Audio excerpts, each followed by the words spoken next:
우리 신앙생활 하는데 가장 기본이 되는 믿음, 이 믿음이 무엇이냐, 그 믿음에 대해서 한번 같이 은혜를 나눠보려고 합니다.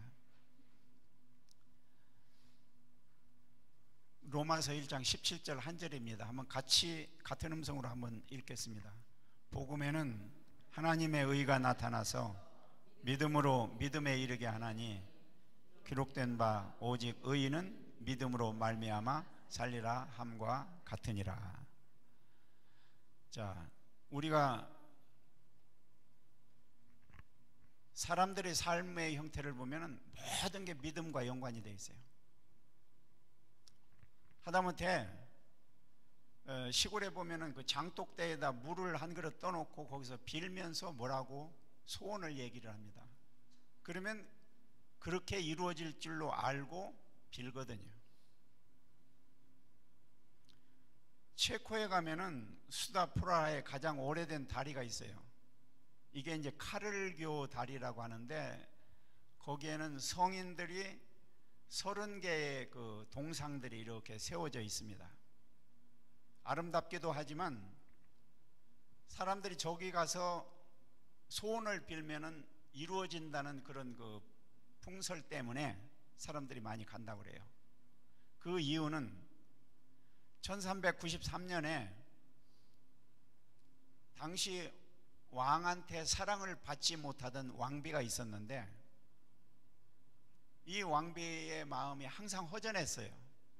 그런데 어느 날 왕이 전쟁터에 나간 틈을 타서 그 나라 장군하고 연애를 하게 됩니다. 그런데 한쪽 마음으로는 양심이 꺼리는 거예요. 내가 이렇게 해서는 안 되는 건데. 그래서 신부한테 가서 자기의 죄를 고했습니다. 왕이 전쟁을 끝나고 들어왔는데 눈치를 챈 거예요. 그래서 네포무크 신부를 불러다가 묻습니다. 왕비가 무슨 짓을 했냐? 그러니까 이 신부는 말을 할 수가 없죠. 말을 하면 안 되니까. 그러니까 뭐 별스럽게 다구쳐도 입을 탁 다물고 있는 거죠. 그러니까 왕이 화가 나가지고 이 신부를 저 강물 속에다 집어 던져버렸어요. 그러니까 빠지는 순간에 한마디를 합니다. 내 마지막 소원을 이 강의 다리에다 바치는데 모든 사람이 이 다리에 와서 자기의 소원을 빌면 이루어질 것이다. 이런 말을 하면서 그 신부가 빠져 죽었다고 합니다. 그러니까 그것이 이제 유래가 돼서 거기에다 네포무크 동상 거기다 그거를 만들어 놨는데, 사람들이 와서 저기를 자꾸 손으로 만지면서 소원을 제거하는, 그 반짝반짝한 데가 얼마나 많이 만졌으면은 빛이 나도록 그렇게. 그래서 지금도 많은 사람이 찾으면서 소원을 빈다고 합니다. 이런 행위는 뭐냐면 내가 그렇게 빌면은 믿는 대로 될 것이다, 그런 것 때문에 하는 거거든요. 우리 기독교는 믿음의 종교예요. 그런데 과연 그 믿음이라고 하는 게 뭐냐? 뭐 예수를 믿으면은 뭐 천국 간다고 그러고 구원받는다고 그러고 그러는데 정말 그렇게 되는 거냐? 교회를 오래 다닌 사람들한테 물어봅니다. 당신은 교회를 오래 다녔으니까 지금 죽으면은 천국 갈 확신이 있죠? 라고 물어보면 대부분의 사람들이 글쎄요, 나는 교회는 오래 다녔는데 별로 좋은 일을 한 일이 없어서 천국에 갈는지 안 갈는지 잘 모르겠어요. 이러한 대답을 하는 것이 이 믿음이라고 하는 그 분야에 대해서 잘못 생각하고 있기 때문에 그런 말이 나온다는 거예요. 로마서 10장을 한번 보죠. 사람이 마음으로 믿어 의에 이르고 입으로 시인하여 구원에 이르느니라. 자, 여기에 보면은 그 믿음이 마음으로 믿어 입으로 시인하면 구원을 받는다 그러는데, 우리가 신앙생활을 하면서도 오해하는 부분이 여기에 있어요. 그 그 믿음이 뭐냐? 우리가 믿음을 그 영어 성경에서 보면은 뭐 여러 가지 단어들을 쓰는데 뭐 trust라든가 confidence라든가 또는 credit, 또 believe, faith 이런 단어들을 쓰는데 그 중에서도 성경에 가장 많이 쓰는 단어가 faith라는 말을 쓰고 있죠. 예수를 믿는다. 나는 예수를 믿었으니까 구원받았다. 나는 예수를 믿었으니까 천국 간다. 나는 예수를 믿었으니까 이 사업을 할 때 분명히 축복을 받는다. 근데 당신은 예수를 안 믿었기 때문에 축복받기 힘들 것이다. 나는 예수를 믿어서 모든 것이 다 잘 된다. 너는 예수를 안 믿었으니까 그렇게 잘 될 수가 없다. 내가 병들었어도 예수를 믿었으니까 고침받을 수 있다. 근데 너는 병들었는데 왜 병을 고치려면 예수를 믿어야지. 빨리 예수 믿고 하나님 앞에 나가라. 그러면 병 고침 받는다. 이런 모든 것들이 그 믿었기 때문에, 믿음으로 인해서 그 조건, 믿음이라고 하는 조건을 걸고 모든 해답을 풀어나갑니다. 근데 이것은 믿음이라고 하는 단어를 확실히 이해를 하려고 못했을 때에 마치 그 믿음이 주문화되어 버린 거예요. 부적과 같아요. 부적. 많은 사람들이 그 속에 있는 깊은 내면을 모르고 그냥 입에서 아무렇게나 이야기를 하는 거예요.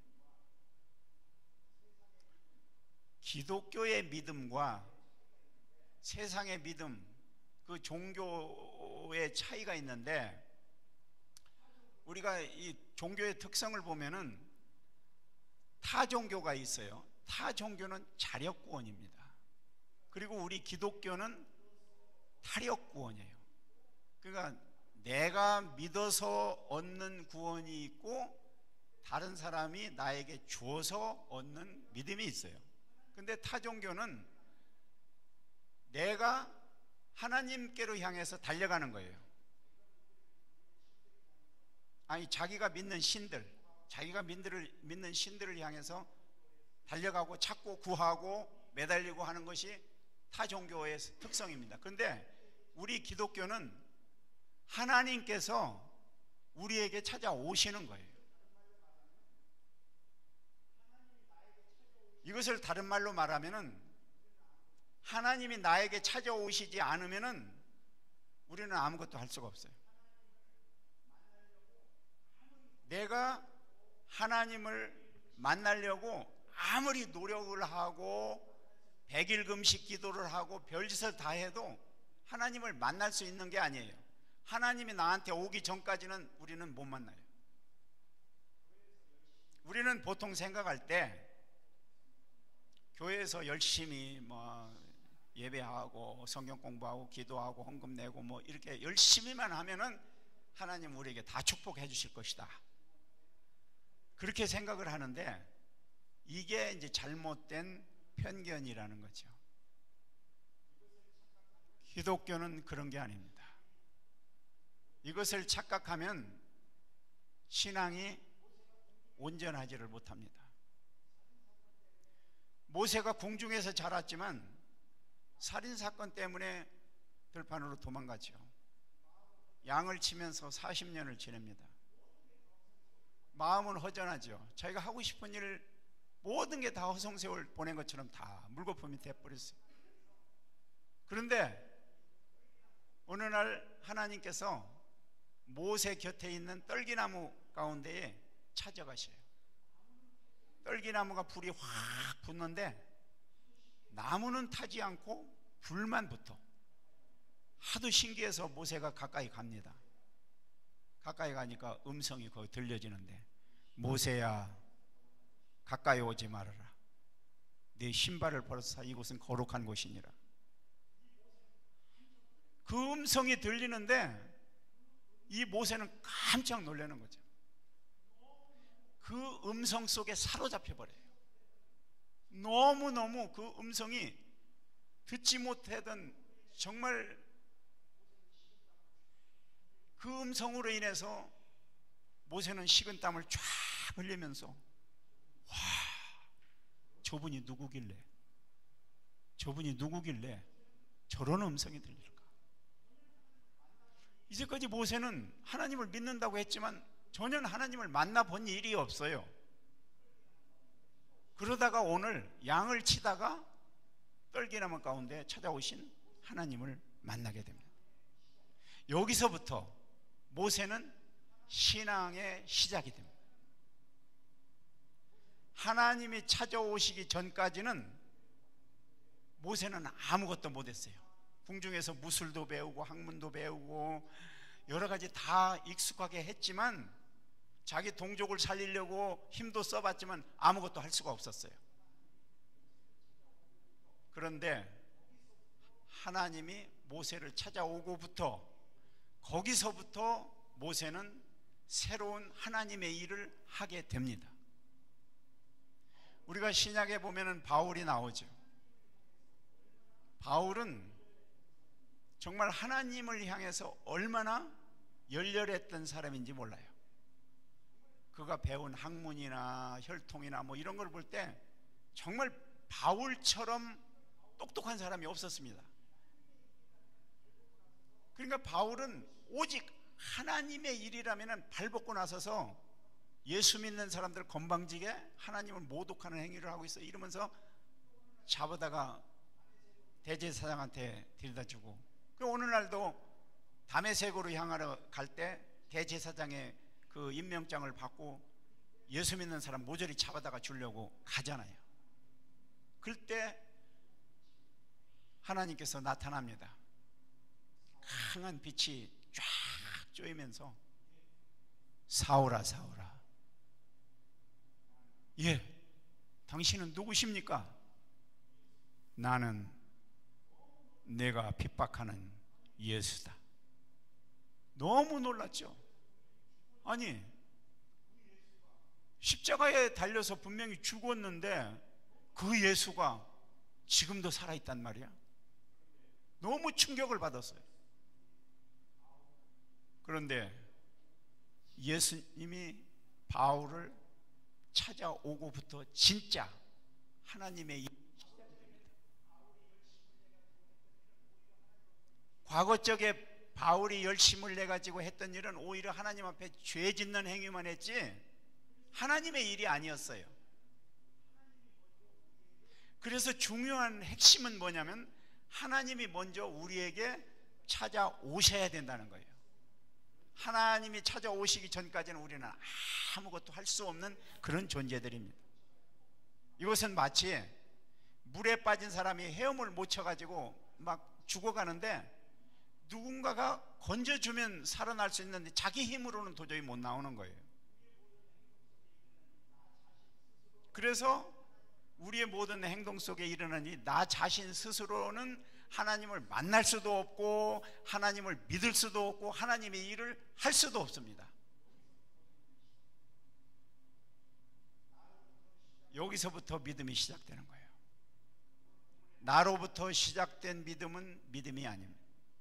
오늘 본문에 나오는 말씀을 다시 한번 보면은 복음에는 하나님의 의가 나타나서 믿음으로 믿음에 이르게 하나니 기록된 바 오직 의는 믿음으로 말미암아 살리라. 여기에 말씀을 보면은 믿음이라고 하는 단어가 2번 나오죠. 2번. 거기에 나오는 말씀이 믿음으로 믿음에 이르게 한다. 왜 2번을 썼을까? 앞에 믿음과 뒤에 믿음은 다릅니다. 전혀. 어떻게 다르냐? 처음에 나오는 믿음은 하나님께서 우리에게 찾아와서 우리에게 믿음의 문을 열도록 해주시는 하나님의 타치하는 믿음. 그 다음 2번째 나오는 믿음은 내가 하나님을 만나고 나서 내가 저 하나님을 믿어야 되겠구나 하고 내 마음 문을 열고 내가 결단하는 믿음입니다. 이 둘이 합쳐야만 신앙은 시작이 됩니다. 예를 들어서 자, 전기가 있어요. 전기. 발전소로부터 집에까지 전기가 연결이 되는데 지금 선이 끊어지면은 전기 불이 안 들어오죠. 근데 저 선이 연결이 다 됐을 때 우리가 이사 가면은 전기회사에 신청을 해서 전기 좀 넣어달라고 그러면 전기 들어갔습니다. 근데 전기가 들어왔는데 불은 왜 환하게 켜지지 않습니까? 그 환하게 켤 수 있는 것은 내가 켜야 되는 거예요. 스위치를 내가. 발전소부터 집에까지 연결된 것은 이미 다 설치가 됐어. 하나님께서 우리에게 찾아와서 믿음을 가질 수 있도록 해 주셨어. 그 내용과 똑같아요. 그래서 그 끊어진 부분이 연결이 되고 그 다음에 스위치를 눌러서 온으로 할 때 비로소 착 불이 들어요. 이건 내 결단에 의해서 불이 들어오고 순서가 바뀌어질 수가 없어요. 우리 복음성가에도 그 믿음에 대한 성가가 있어요. 세상은 들리고 사람들은 변하여도 나는 주를 섬기리. 주님의 사랑은 영원히 변하지 않네. 나는 주를 신뢰해. 오직 믿음으로 내가 살리라.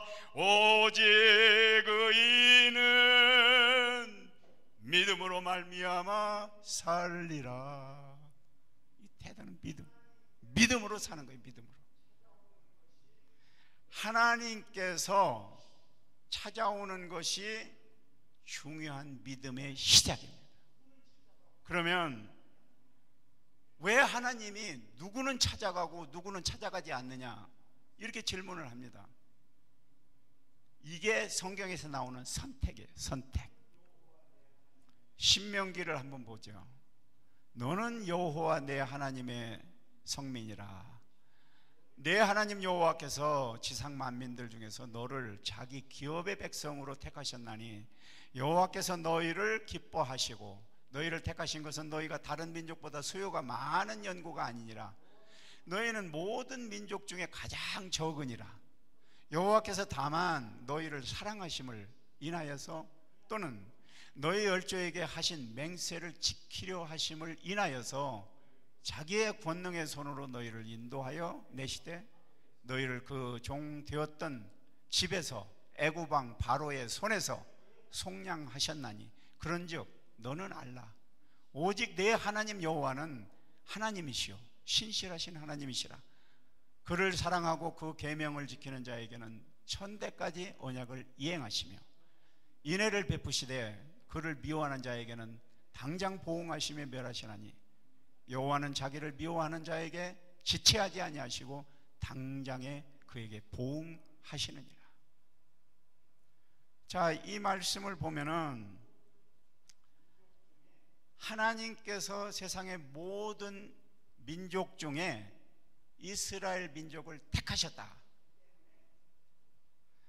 하나님의 백성으로 택하셨기 때문에 애굽에서 종살이할 때 뽑아냈다 그랬어요. 그들의 힘으로 나올 수가 없었죠. 그런데 하나님께서 강권적으로 뽑아냈기 때문에 그들은 자유를 얻게 됩니다. 이스라엘을 택하신 이유는 조건이 없어요. 그들이 뭐 잘나서도 아니고 숫자가 많아서도 아니고 뭐 하나님을 잘 섬길 수 있는 기질이 있어서 그런 게 아니에요. 조건이 없어요. 그들은 얼마나 못됐으면은 하나님의 아들 예수가 이 땅에 왔을 때 그를 십자가에 못 박아 죽이기까지 했습니까? 그럼에도 불구하고 이스라엘 백성을 선택해서 너는 내 백성이다. 내가 너를 사랑한다 말씀하셨어요. 조건이 없습니다.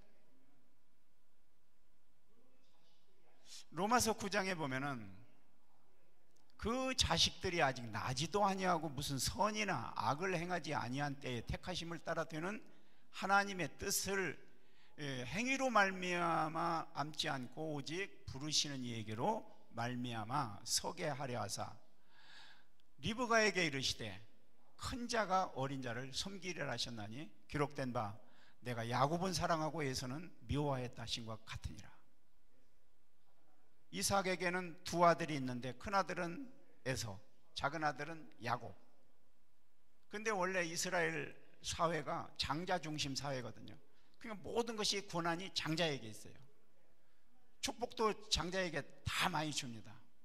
그런데 하나님은 이 장자 에서가 아니라 두 번째인 야곱을 택하셨어요. 왜 택했냐? 우리는 말을 못해요. 하나님이 하신 거예요. 하나님의 주권이에요. 이것을 이제 많은 사람들이 누구는 택해서 막 구원받게 하고 누구는 버려가지고 구원도 못 받게 하고 불공평한 하나님이다, 그런 얘기를 할 수가 있어요. 그런데 이거는 신학적인 문제가 되기 때문에 여기서 길게 말을 못합니다. 신학교에서도 깊게 그 과목을 가지고 연구를 하고 배워야 돼요. 로마서 8장에 보면은 누가 능히 하나님의 택하신 자들을 송사하리요, 의롭다 하신 이는 하나님이시니 누가 정죄하리요, 죽으실 뿐 아니라 다시 살아나신 이는 그리스도 예수 그리스도니 그는 하나님 우편에 계신 자요 우리를 위하여 간구하시는 자니라. 일단 하나님이 택했으면은 어느 누구도 손 못 대요. 그 특권, 이 세상의 절대적인 주권자가 너는 내 것이라고 딱 붙잡았으면 거기서 끝나는 거예요. 그 사람은 완전히 하나님께서 다시 놓지 않는 한 하나님의 특권 속에 살아갈 수밖에 없어요. 대단한 거죠. 로마서 3장을 다시 한번 보죠. 그러므로 율법의 행위로 그 앞에 의롭다 하심을 얻을 육체가 없나니 율법으로는 죄를 깨달음이니라. 그런즉 자랑할 데가 어디 있느냐, 있을 수가 없느니라. 무슨 법으로냐, 행위로냐, 아니라 오직 믿음의 법으로니라. 그러므로 사람이 의롭다 하심을 얻은 율법의 행위에 있지 않고 율법으로 되는 줄로, 믿음으로 되는 줄을 우리가 인정하노라. 믿음으로 된다. 여기서 보면 율법의 행위라는 말이 나오죠. 율법은 어디서 나온 거예요? 하나님이 주셨잖아요. 하나님이 왜 그걸 줬어요? 우리 인간은 하나님이 누군지를 몰라. 그러니까 하나님이 우리에게 찾아오셔서 율법을 주시면서 설명을 해줘요. 나라는 하나님은 이러이러한 사람이다. 자기를 알게 하기 위해서 자기를 소개해주는 내용이 율법이에요. 그거를 신학적인 용어로 계시라고 합니다. 기독교는 계시의 종교예요. 이 성경 말씀은 하나님의 계시의 말씀입니다. 출애굽기 3장을 다시 보죠. 모세가 하나님께 고하되 백성들이 내게 묻기를 그의 이름이 무엇이냐 하리니 내가 무엇이라고 그들에게 말하리까? 하나님이 모세에게 이르시되 나는 스스로 있는 자니라. 또 이르시되 너는 이스라엘 자손에게 이같이 이르기를 스스로 있는 자가 나를 너희에게 보내셨다 하라. 하나님이 또 모세에게 이르시되 너는 이스라엘 자손에게 이같이 이르기를 나를 너희에게 보내신 이는 너의 조상의 하나님 곧 아브라함의 하나님, 이삭의 하나님, 야곱의 하나님 여호와라 하라. 이는 나의 영원한 이름이요 대대로 기억할 표훈이라. 모세도 하나님이 누군지를 몰랐어요. 그런데 하나님이 가르쳐 줍니다. 차츰차츰 하나하나.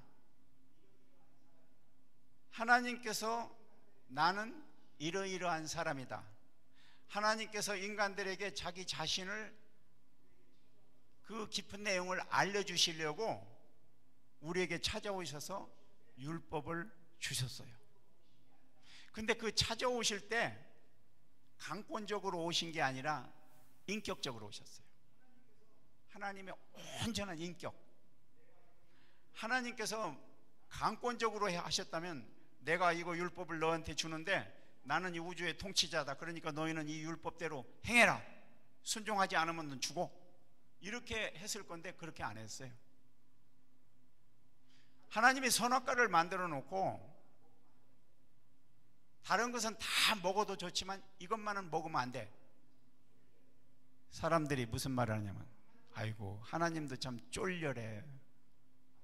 그거 안 만들었으면 모든 사람이 다 천국 가고 다 행복하게 살았을 건데 왜 저걸 하필 만들어 놨어? 이런 얘기를 하죠. 그런데 그 선악과라고 하는 것은 하나님을 알게 하는 수단으로 만든 거예요. 세상에 있는 건 다 먹어도 좋지만 이것만은 먹지 말아라. 그래서 아담이 그 선악과를 볼 때마다 아, 저거는 먹어서 안 되구나.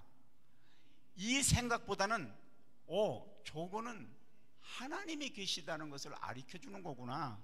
하나님의 존재성, 하나님이 지금 나를 보고 계시고 통치하시고 인도하시는 모든 그분, 그거를 볼 때마다 생각나게 하는 거예요. 아담이 그 선악과를 따먹으려고 이렇게 할 때 하나님의 손목을 막 확 비틀어가지고 이 자식 먹지 말라니까 또 먹으려고 그러고, 하나님이 그렇게 안 했거든요. 따먹고 안 따먹는 것은 아담의 자유예요. 자유롭게 했어요. 그러니까 하나님이 인격적으로 이 땅 위에 인간을 찾아오신 것처럼 인간들에게도 인격적으로 대해서 너도 인격 안에서 살아라. 그러니까 하나님을 향한 마음이 인격 안에서 이루어져야지 인격 밖에서 이루어지면 안 되는 거예요. 온전한 인격으로 신앙이 구성된 사람은 나쁜 짓 못합니다. 불의하게 안 살아갑니다. 이거를 벗어나서 그렇지. 그래서 우리는 하나님이 인격적인 하나님인 것을 알아야 돼요. 지성과 감성과 의지. 첫째, 신앙생활할 때 우리는 지성, 하나님이 어떤 분인가를 알아야죠. 알아야 되기 때문에 성경을 자꾸 읽는 거예요. 그분이 이런 분이구나. 알지를 못하면은 그분을 신뢰할 수가 없으니까. 그리고 나서 감성이 오는데 대개 사람들이 성경을 읽다가 까무러칩니다. 와, 이런 말씀. 제 친구 가운데 하나가요, 내가 그렇게 예수 믿으라고 해도 예수를 안 믿더니 이 사람이 싸움을 하다가 두드려 맞고 구치소에 갔는데, 구치소에 가면은 아침에 책을 이렇게 던져준대요. 그러니까 아무나 하루 종일 아무것도 안 하니까 그 책을 가지고 이제 책을 읽고 있는데, 그러면 책을 던져주면 볼 때처럼 그 책을 들어서 읽는데, 동작이 느린 사람은 좋은 책을 못 가져가고 맨 나중에 시커먼 책이 하나가 있는데, 옛날에는 그랬잖아요. 지금은 안 그렇지만 이 껍질은 새카맣고 옆면은 뻘겋게 성경책이잖아요. 성경책을 아무도 가져가는 사람이 없어. 그래서 자기가 이게 뭔가 하고 열어봤더니 뭐 하나님이 가라사대 뭐 이래. 아이고 이게 뭔 일이야. 그 다음 날도 또 책을 던져주는데 또 동작이 느려서 못 가졌어. 그래서 이 까만 것만 남았는데 저거라도 한번 내가 읽어봐야지. 그리고서 다 하나님께서 뭐 세상을 창조하시되 뭐 하고 뭐 하나님 보시기에 좋았더라. 아이고 지가 만들어 놓고 지가 좋다고. 그러니까 귀에서 빵 하면서 소리가 들리는데, 야 이놈아, 네가 뭘 안다고 건방진 소리를 해. 또 이렇게 뭐 아브라함이 이삭을 낳고 이삭이 야곱을 낳고 막 신약에서 쭉 낳고 뭐 이렇게 사람 낳는 것만 이렇게 자꾸 얘기해. 귀에서 팡 소리가 나면서 그냥 건방진 생각하지 말아라. 내가 이 세상의 역사를 이루었노라. 성경을 읽을 때마다 귀에서 해석을 해주는 거예요. 해석을. 아무리 돌아봐도 아무도 없는데 분명히 자기에게는 뭐 엄청난 큰 소리로 막, 이게 하나님께서 깨우쳐줘요. 깨우쳐 주시는 거예요. 그러니까 거기서 막 자기가 녹아나는 거죠. 막. 앉은 자리에서 그걸 다 성경을 다 읽어요. 그러고부터 와, 이런 하나님, 내가 왜 진작 못 믿었나? 진작 믿었을 거예요. 이렇게 감사하신 하나님을 내가 왜 외면했을까? 감동이 일어나고 눈물이 나고 막 회개가 나고 감성적으로 터져나가는 거야. 터져나가. 일부러 강제적으로 믿으라고 했으면 안 했는데 자기가 느끼고 나니까 아니더라는 거죠. 그러면서 의지가 발동하는데, 아, 내가 하나님을 믿어야 되겠구나, 열심히 교회 가서 봉사해야 되겠구나, 성경 말씀을 자주 봐야 되겠구나. 의지가, 내가 의지하는, 결단을 하는 거죠. 의지력으로. 여기서부터 믿음이 시작되는 겁니다. 하나님이 나를 불러서 택하셨기 때문에 모든 것이 다 하나님께서 해주시는 것처럼 생각하면 안 돼요. 하나님이 나를 뭐 이렇게 만드시고 뭐 이렇게 무릎도 주시고 다, 내가 혹시 죄를 져도 하나님은 못 짓게 딱 막고서 계실 것이다. 아니에요. 내 의지가 거기서 반드시 따라가야 돼요. 그래서 이 율법을 가지고 행위를 할 때 뭐 불쌍한 사람 도와주고 뭐 어디 지진이 일어난데 뭐 구제해서 돈을 주고, 하나님께서 볼 때는 물론 잘하는 일이죠. 그렇지만 그것 때문에 의롭다 그 말은 안 합니다. 너 착한 일은 했는데 의로운 건 아니에요. 행위를 가지고 하나님께서는 의라고 얘기하지 않습니다. 이 말이 의롭다, 구원을 받았다, 이 두 가지 단어가 있잖아요. 그러면 의로운 건 뭐고 구원받은 건 뭐냐? 네 꼴입니다. 똑같은 내용이에요. 의로운 사람은 구원받은 거고 구원받은 사람은 의로운 거예요. 나는 의로운데 구원은 아직 못 받았다, 이거 아니에요. 그럴 수는 없어요. 네 꼴이기 때문에. 그래서 의롭다고 인정받는 것은 행위에서 되는 게 아니라 믿음 때문에 되는 거다. 갈라디아서 2장을 보죠. 사람이 의롭게 되는 것은 율법의 행위에서 난 것이 아니요 오직 예수 그리스도를 믿음으로 말미암는 줄을 아는 거로, 우리도 그리스도를, 예수를 믿나니 이는 우리가 율법의 행위에서가 아니고 그리스도를 믿음으로써 의롭다 함을 얻으려 함이라. 율법의 행위로서는 의롭다 함을 얻을 육체가 없느니라. 아브라함이 어떻게 구원을 받았어요? 창세기를 볼까요? 여호와께서 아브라함에게 이르시되 너는 본토 친척 아비의 집을 떠나 내가 내게 지시하는 땅으로 가라. 내가 너로 큰 민족을 이루고 네게 복을 주어 내 이름을 창대케 하리니 너는 복의 근원이 될지니라. 너를 축복하는 자에게는 내가 복을 내리고 너를 저주하게는 내가 저주하리니 땅의 모든 족속이 너를 인하여 복을 얻을 것이라 하신지라. 이에 아브라함이 여호와의 말씀을 쫓아갔고 롯도 그와 함께 갔으며 아브라함이 하란을 떠날 때에 그의 나이 75세였더라. 아브라함이 나이 75세 때 하나님이 찾아오셨어요. 너 고향 땅 떠나라. 지금 아브라함은 하나님을 몰라요. 지금 들리는 음성이 누군지를 몰라요.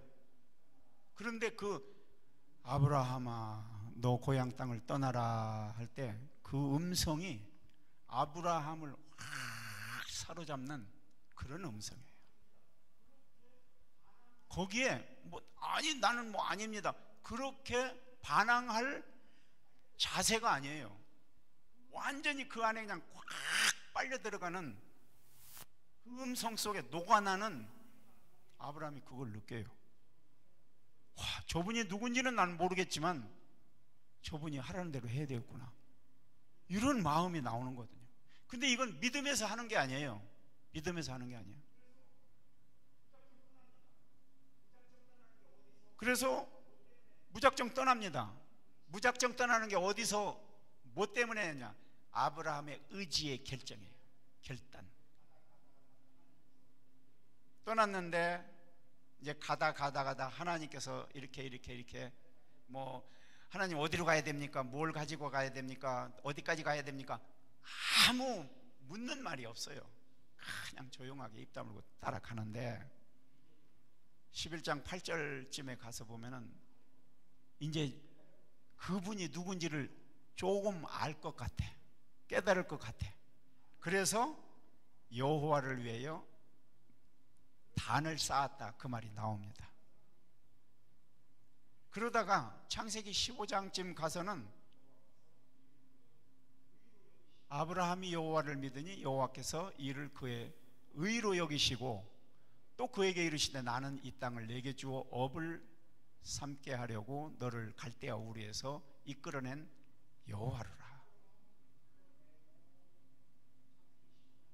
아브라함을 불러내고 창세기 15장까지 올 때 9년 정도가 지났어요. 그때 비로소 이제 하나님이 아브라함을 가만히 보니까 믿음이 상당히 큰 것 같아. 그래서 약속을 하죠. 약속을. 내가 내게 자손을 주겠다. 많이 주겠다. 그래서 새를 반절을 쪼개가지고 하나님께서 그 사이로 지나가시면서 약속을 해요. 그렇게 자녀가 창대한 축복을 받고 태어날 것이라고 하는 것을 약속을 지키기 위해서.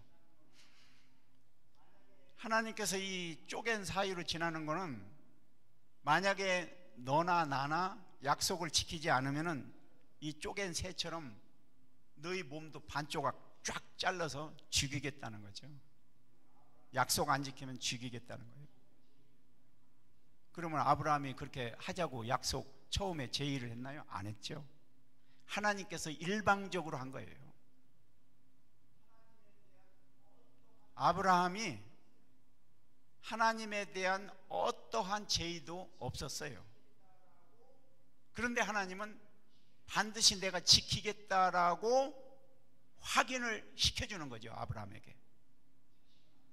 그런데 또 날이 가도 자식은 안 생기고 그러니까 와이프가 또 엉뚱한 소리를 하잖아요. 아이고, 종 하갈한테 들어가서 애를 낳지 지금 멍청하게 그렇게 있느냐고 막. 그래가지고 아브라함이 그 말 듣고 하갈하고 동침했다가 이스마엘을 낳았잖아요. 그러니까 하나님이 찾아오셔. 얘야, 그거 아니다. 네 방법으로 하는 건 나하고 너하고 약속한 게 아니야. 반드시 내 아내에게서 난 자라야만 약속의 자녀로 나오는 거야. 그러니까 약속한 것이 21장에 가서 드디어 이루어지면서 이삭이 태어나죠. 그리고 22장에 가서는 그 아들을 번제로 바쳐라. 황당합니다. 겨우 늦둥이 얼마나 애지중지 키웠는데 이 아이를 하나님한테 바치라니, 말도 안 되는 소리. 반항하지 않았어요. 가야 될 날에 새벽같이 일어나서 이삭을 데리고 장작짐을 지고 산으로 올라갑니다. 그러면서 아버지가 대답하잖아요. 이 모든 일은 하나님께서 준비해 놓으신 거다. 걱정 말고 올라. 창세기 22장에 보니까 사자가 가라사대 그 아이에게 손을 대지 말라. 아무 일도 그에게 하지 말라. 내가 내 아들 내 독자라도 내게 아끼지 아니하였으니 내가 이제야 내가 하나님을 경외하는 줄을 아노라. 하나님을 경외하는 자세가 확실하다는 것을 이제야 알 수 있겠다는 거예요. 판사가 판결을 땅땅땅 내리는 것 같아요. 이제 됐어. 이제 내 믿음이 어느 정도 컸는지 내가 알겠어. 아브라함이 처음에는 믿음이 없다가 차츰 믿음이 자라가지고서 성숙한 믿음까지 되고 나서 인정을 받는 거예요. 이렇게 아브라함도 어떤 선한 행동을 했기 때문에 인정받은 게 아니라 믿음 때문에 인정을 받았어요. 다시 말하면 믿음 자체가 구원의 능력이고 믿음을 통해서 하나님의 자녀가 되는 권세가 있는 겁니다. 히브리서 11장에 믿음은 바라는 것들의 실상이요 보지 못하는 것들의 증거니 믿음으로 모든 세계가 하나님의 말씀으로 지어진 줄을 우리가 아나니 보이는 것은 나타난 것으로 말미암아 된 것이 아니니라. 믿음이라는 것은 눈에 안 보여요. 그런데 약속된 증거가 있어요. 믿음을 통한 변화가 있어요. 믿음을 통한 하나님의 자녀의 증표가 나타납니다. 어떻게 나타나냐? 마가복음 16장에 보면은 믿는 자들에게는 이런 표적이 따르느니 곧 저희가 내 이름으로 귀신을 쫓아내며 새 방언을 말하며 뱀을 집으며 무슨 독을 마실지라도 해를 받지 아니하며 병든 사람에게 손을 얹은즉 나으리라 하시더라. 자, 이게 증표입니다. 믿는 자에게 증표입니다. 하나님의 자녀에게 주신 특권이죠. 그래서 성경 맨 마지막 계시록에 가서는 저희에게 이르시되 땅에 풀이나 푸른 것이나 각종 수목은 해하지 말고 오직 이마에 하나님의 입맞지 아니한 사람들만 해하라 하시더라. 나중에 7년 대환란이 일어날 때에 입맞지 아니한 사람을 해하고 입맞은 사람은 건들지 마라. 하나님의 자녀는 손대지 말라 그 말이죠. 믿음으로 산 사람들에게는 분명히 하나님께서 경계선을 딱 쳐놨어요. 이 경계선을 어느 누구도 넘어오지 못합니다. 하나님이 이 경계선을 주장합니다. 그 경계선은 강력한 방법으로 하나님이 끝까지 지키십니다. 그래서 하나님의 자녀로 된 이상 우리는 다시 넘어갈 수 없어요. 쓰러질 수 없어요. 이 소망 때문에 우리는 믿음을 지키고 살아가는 겁니다. 순교까지 할 수 있는 정신이 바로 거기서 나오는 겁니다. 이 세상이 다가 아니고 죽은 후에 내세의 세상, 이 세상과는 비교할 수 없는 엄청난 아름다운 세상이 있다고 하는 것을 우리가 알고 이 세상이 좀 힘들어도 고생스러워도 참고 견딜 수 있는 이유가 거기서 나오는 거예요. 성도님들의 믿음이 조그만한 것 때문에, 조그만큼 힘든 것 때문에 약해지지 않고 마지막 그날까지 우리의 믿음을 잘 지키다가 하늘나라에 입성하는 그날, 천국 영광의 자리를 맞이하는 그 시간이 되기를 주님의 이름으로 축원을 드립니다. 기도하겠습니다. 아버지 하나님 감사합니다. 우리가 무엇이 간데 주님께서는 우리를 사랑하셔서 하나님의 자녀로 삼아주시고 주님의 나라까지 약속해 주셨습니까? 저희들이 과거적에는 아무것도 알지 못했지만 아브라함처럼 차츰 하나님을 알게 하시고 하나님의 축복이 무엇인지, 하나님께서 어떻게 우리를 사랑하셨는지를 늘 말씀하실 때 우리는 정말 감격하며 그 은혜에 눈물을 쏟으며 우리의 모든 것들을 주님 앞에 맡깁니다. 주님만이 나의 주인이시오, 주님만이 나의 모든 것이 되신다고 우리는 고백합니다. 이 고백이 흔들리지 않게 하시고 세상 욕심 때문에 타협되지 않게 하시고 온전히 하나님께서 사랑하시는 그 사랑이 끊쳐지지 않는 영생 천국의 축복을 누리는